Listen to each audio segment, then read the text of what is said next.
नमस्ते मेरे प्यारे बच्चों, कैसे हैं आप लोग। चलिए फिर से आप लोगों का नए वीडियो में बहुत बहुत स्वागत है। यह वास्तविक संख्या है आपका। जो भी बच्चे 2023 से मैट्रिक का एग्ज़ाम देने वाले हैं उसके लिए प्रश्न बहुत इंपॉर्टेंट है। अगर आप लोग मेरे चैनल में पहली बार आए होंगे तो सब्सक्राइब और लाइक ज़रूर कीजिएगा, ठीक है। इसमें देखिए हम आप लोगों को बहुत ही ईजी पूर्वक से समझाएंगे और कहीं जाइएगा ना मेरे बच्चों, आप लोगों को समझना है, देखना है, तभी आप मैट्रिक की परीक्षा, बोर्ड की परीक्षा में अच्छे नंबर प्राप्त कर सकते हो। देखिए इसमें सबसे पहले आपका देखिए क्या है, अभाज्य गुणनखंड विधि से 6 है, 8 है, 22 का मौसौ और लौसौ ज्ञात करना है।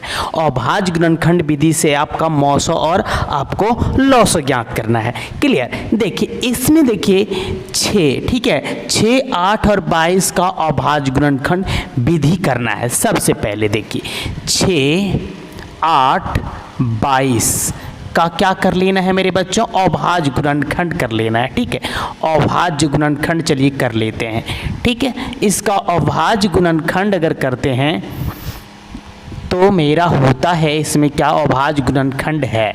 देखिए चलिए अगर 6 का अभाज्य गुणनखंड करते हो, किसका, 6 का, ठीक है। अगर 6 का अभाज्य गुणनखंड करते हो तो 2 से आपका कितना हो जाएगा, 3 हो जाएगा, सिंपल सा एकदम। और 3 से अगर करोगे तो ये आपका कितना आ जाएगा, 1 आ जाएगा, ठीक है।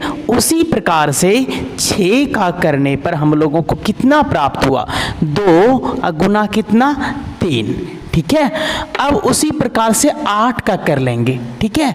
8 का अगर 2 से करते हो तो ये आपका 4 आ जाएगा और 2 से आपका 2 आ जाएगा और फिर 2 से आपका कितना, 1 आ जाएगा, ठीक है। यानी कह सकते हो हम लोग, कितना कह सकते हो, 2 के ऊपर पावर बोल सकते हो 3, ठीक है। इस प्रकार से यह 2 किसका, 8 का, 2 गुना 2 और गुना 2 लिख सकते हो आप, ठीक है।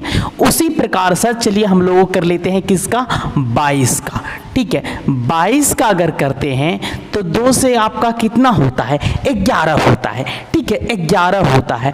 और 11 से अगर आप करोगे तो कितना हो जाएगा आपका, 1 हो जाएगा, ठीक है। तो इस प्रकार से आपको अभाज्य गुणनखंड की विधि पहले से करना है, ठीक है, अभाज्य गुणनखंड विधि से। चलिए 11 का अगर करोगे तो 2 गुना कितना हो जाएगा आपका, 11। यहाँ आपका देखिए क्या बता रहा है कि मौसौ और लौसौ ज्ञात करना है।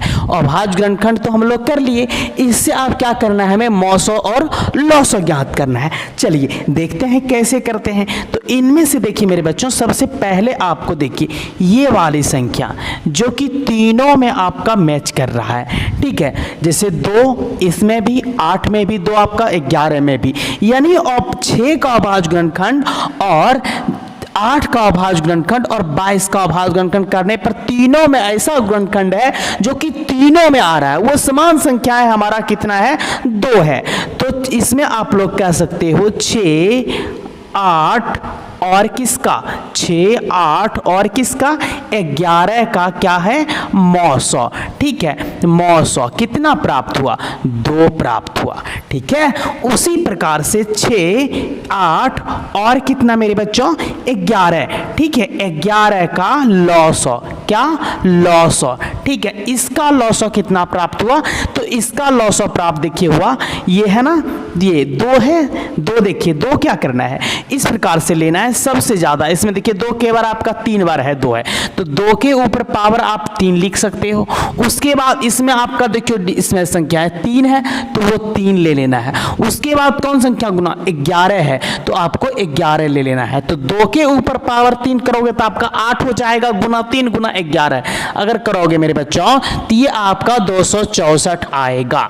ये आपका लौसौ हो गया और ये आपका क्या हो गया, मौसौ हो गया।